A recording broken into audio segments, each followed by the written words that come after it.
Continua il nostro tour alla scoperta, e non è un modo di dire, delle bellissime degli anni '80. Ve le ricordate Anna Maria Rizzoli, soprannominata il più bel seno d'Italia? Quella che negli anni '80 fece sognare milioni di italiani. Com'è diventata oggi? Ma prima di tuffarci nella vita di Anna Maria Rizzoli, voglio farti una domanda. Scrivimi in un commento qual è stata l'attrice dei tuoi sogni più inconfessabili. Vi ricordate dell'attrice Anna Maria Rizzoli? Che fine ha fatto la star della commedia sexy all'italiana? Definita l'alter ego bionda di Edwige Fenech, le scene e i servizi fotografici di nudo sono valsi ad Anna Maria il soprannome di più bel seno d'Italia. Negli anni '80 è stata addirittura oggetto di una proposta indecente da parte di un industriale lombardo che le offrì 80 milioni di lire per una notte d'amore. L'offerta venne declinata, ma fu divulgata attraverso i giornali a scopo autopromozionale.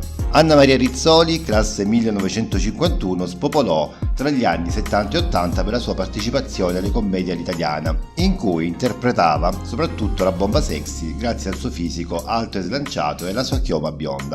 Oltre alla bellezza, Anna Maria ha sempre dimostrato grande personalità e intelligenza, riuscendo a ottenere ruoli accanto a figure di spicco come Walter Chiari, suo compagno per un periodo. Anna nasce a Roma e dopo essersi diplomata al liceo linguistico intraprende la carriera di modella fino a 22 anni grazie alla sua prorompente bellezza, che le vale anche l'essere scritturata in programmi notturni di genere erotico, come a Playboy di mezzanotte con Enzo Tortora. Un inizio che in TV la porterà fino alla conduzione del Festival di Sanremo del 1979 accanto al mitico Mike Bongiorno. La sua bellezza le ha aperto anche le strade del cinema, viene ricordata infatti come l'assoluta protagonista dell'ultimo periodo di commedia erotica all'italiana, recitando in pellicole diventate cult accanto ad attori come Enzo Cannavale, Bombolo, Nino Banfi e Polo Villaggio. Il suo status di sex symbol viene definitivamente consacrato quando è scelta per posare nell'edizione italiana di Playboy del marzo 1977 e in seguito come cover girl dei numeri di dicembre 1978,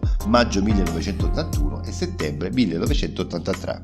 Dopo un periodo come ballerina e l'allontanamento delle scene per dedicarsi alla famiglia, torna al suo amore per la recitazione, dedicandosi al teatro. Ha provato anche con la musica, incidendo qualche 45 giri, ma i suoi dischi ebbero un successo limitato e oggi sono di interesse solo collezionistico. Ai primi anni '80 lascia praticamente da un momento all'altro il cinema. Riapparirà molti anni dopo in televisione per alcune ospitate, ad esempio nella trasmissione di Rai 2 Stracult, ma anche in altri programmi.